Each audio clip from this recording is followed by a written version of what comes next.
kind of brings us into the final question that I want to present here in this segment. Since we're talking about the end of the tournament, at the end of the tournament, there is a payout. So for each player on the winning team, they're taking home $500K. Not bad, especially for the guys farther down the bench. Yeah. Let's say your season salary is 1.2 mil, 1 mil, 800K. 500K is a lot of money. So there's a lot of incentive, even for bench guys, middle rotation guys to win this tournament. Everybody really, but especially those guys. From there, second place, 200K each for that second place team, the runner up. You lose in the semifinals, you get 100K. You lose in the quarterfinals, you get 50K. So for those 8 teams we talked about a little bit earlier, every player on the Lakers, Suns, Kings, Pelicans, Bucks, Knicks, Pacers, Celtics, everybody's going to get at least 50,000 from this point on. So that's a good payout. That's kind of like the default incentive for players in any level, in any sport, is money. You throw in some extra money, people are going to get motivated. They're going to give more effort. They're going to care more.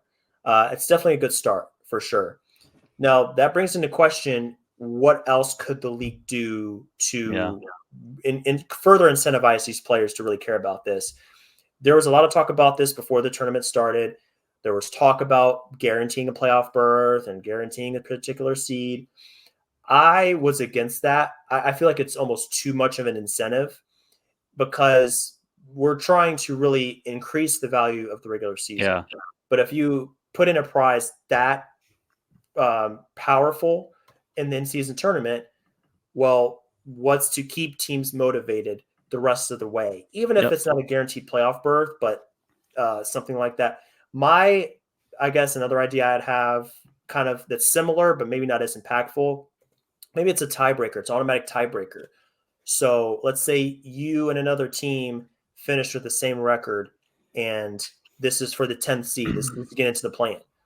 If you were to win the in-season tournament, you get an automatic tiebreak over that team. So you would be in the play-in, the other team would be out because you won the in-season tournament. Something like that, but more than that, and I think we're getting into dangerous territory in terms of keeping between in-season tournament and regular season, respectively. But it's way too gimmicky to add a playoff berth.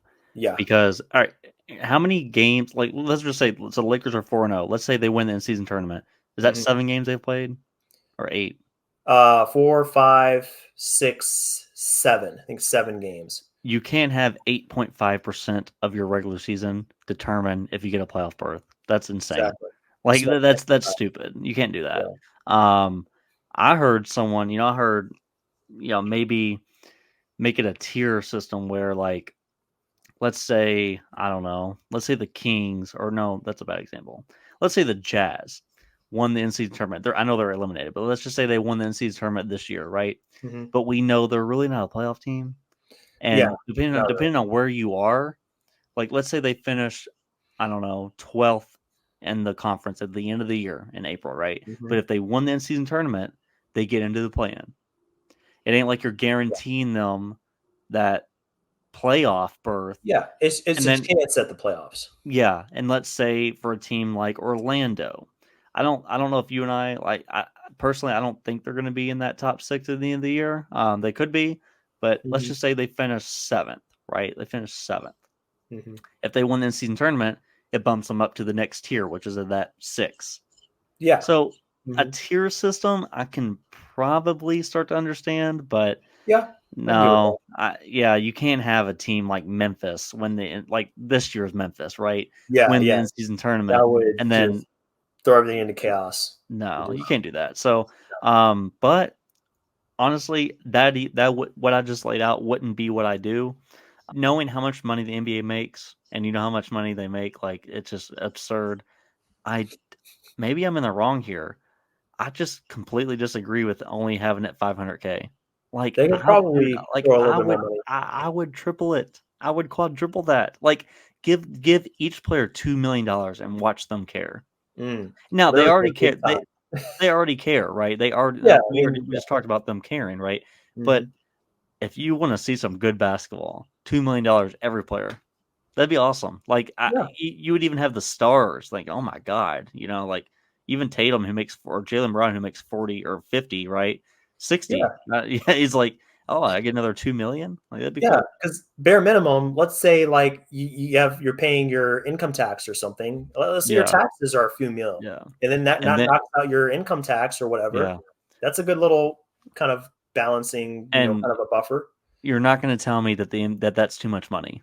I mean, it's a lot of money when Yeah, you consider every player, and I don't know if all the coaches get it too. I'm not sure, but um, good it's question. like it is a lot, but it's the NBA. They can do it. Yeah, and I mean, even if they were to up the prize for, let's say, first and second place, and maybe even semifinals, but Hmm. you remove it from quarterfinals. Let's say Yeah, if you made the quarterfinals, you don't get anything. But if you make semis or championship, you get 500, a mil, 1.5, whatever it is. And it kind of escalates from there.